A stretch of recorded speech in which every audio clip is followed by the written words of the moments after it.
ભટ્ટ આપનું સ્વાગત છે કાર્તિકભાઈ। સૌથી પહેલા તો પ્રધાનમંડળની રચના થઈ રહી છે, સરકારનું ગઠન થઈ રહ્યું છે। એક સૌથી મોટો સવાલ આખા દેશમાં છે કે શું આ વખતે ખરેખર મજબૂત સરકાર બનશે, સ્થિર સરકાર બનશે કે નહીં?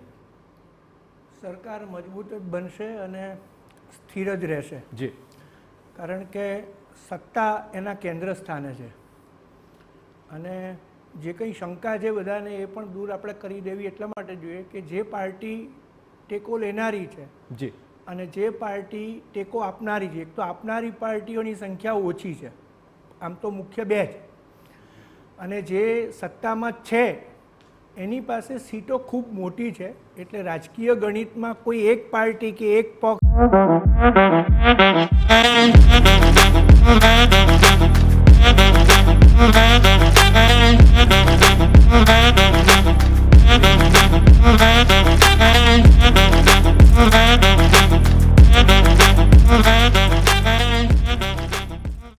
કે એક અપક્ષ વ્યક્તિગત રીતે તો છૂટો પડી શકે એવી કોઈ ધારણા જ નથી। બિલકુલ। પણ આમ છતાંય આજે સૌથી પહેલી વાત તો આપણે એ કરવી જોઈએ કે રાષ્ટ્રને એક નવી સરકાર માટે અભિનંદન આપવા જોઈએ અને જે લોકો સરકાર રચી રહ્યા છે એને અભિનંદન આપવા જોઈએ।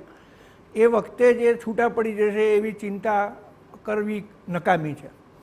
ખરેખર તો આ જોડે કઈ રીતે રહેશે એની ચર્ચા કરવી જોઈએ છૂટા પડવાને બદલે, અને એ આપણે આગળ કરીશું। પડી ગયું છે, પરંતુ 6 મહિના પછી શું થાય? નરેશભાઈ, છેલ્લા 10 વર્ષથી દેશની જનતાએ પણ જોયું છે કે એક સ્થિર સરકાર અને એક એવો પક્ષ, એક એવો મોટો પક્ષ કે જેણે એક મજબૂત આંકડો પણ મેળવ્યો છે, પણ હવે આ વખતનો સીન કંઈક અલગ છે અને હવે તમામના ઓપિનિયન પણ લેવા પડશે, સમર્થન પણ મેળવવાની એક જહેમત કરવી પડશે, ઘણા બધા નિર્ણયો પણ હજી કોઈ કન્ક્લુડેડ સ્ટેટસ પર નથી આવ્યા, એવા સમયે હવે ક્યાંક પડકાર તો રહેશે। મેં અગાઉ કહ્યું કે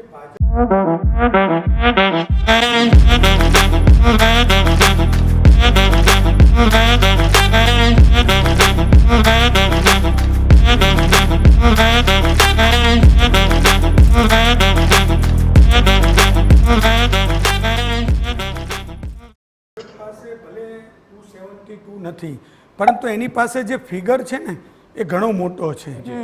242 એ બહુ મોટો ફિગર છે અને આમ કહી શકાય કે જે મિત્રએ કહ્યું કે માત્ર 2 પક્ષ એવા છે કે જે મોટી સંખ્યા, મોટી એટલે આપણને માટે મોટી બી ન ગણાય, 12 અને 16 કે, અને બાકીને બધા એક એક છે, એટલે અત્યારે એવું લાગી રહ્યું છે કે સ્થિર સરકાર છે એ રચાશે જ।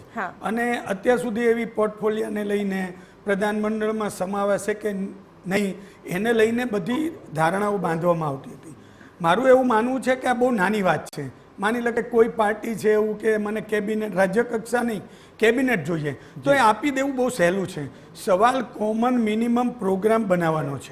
મને એવું લાગે છે કે કોમન મિનિમમ પ્રોગ્રામ એટલા માટે કે ભાજપને સાથ આપનારી બંને પક્ષ, એ જેડીયુ એટલે નીતિશ કુમાર હોય કે ચંદ્રબાબુ નાયડુ હોય, એમની ચૂંટણી ઢંઢેરામાં આપેલા કેટલાક જે વાયદાઓ છે એ વાયદાઓને ભાજપના ચૂંટણી ઢંઢેરાના વાયદાઓ કોન્ટ્રાડિક્ટરી છે। ભલે 2-5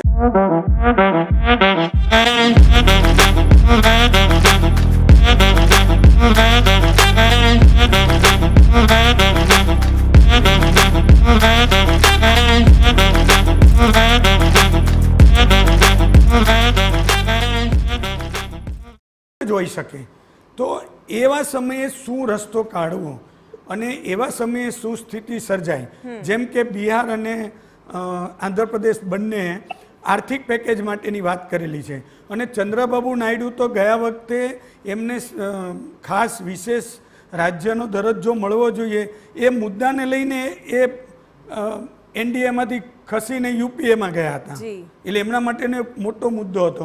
અને હજી હમણાં જ એમના જે ચંદ્રબાબુના સન છે નારા લોકેશ, બરાબર છે, એમણે કહ્યું કે ભાઈ અમે અમારો જે મુસ્લિમની જે વાત જે છે અનામતની, એ તો સામાજિક સમીકરણના સંદર્ભમાં છે, એ સોશિયલ એન્જિનિયરિંગના મામલામાં છે, તો અમે તો એને ચાલુ રાખીશું। અત્યારે આ બાબત કોઈ, મને એવું નથી લાગતું કે ભાજપ છે એ કોઈ ધમાલમાં પડે, એટલા માટે કે અત્યારે સરકાર રચવી એ પ્રાથમિકતા છે અને ચોક્કસથી. સરળતાથી એનો કંઈક નવો અને રસ્તો કાઢશે. બિલકુલ. અને નરેશભાઈ, અત્યારે તો મહાશપથની ઘડીઓ ગણાઈ રહી છે. મહાનુભાવો અહીં પહોંચી રહ્યા છે. શપથ ગ્રહણની તમામ અપડેટ આપના સુધી પહોંચાડતા રહીશું, પણ તે પહેલા રોકાઈએ એક નાનકડા બ્રેક માટે. नरेंद्र दामोदर दास मोदी ईश्वर की शपथ लेता हूँ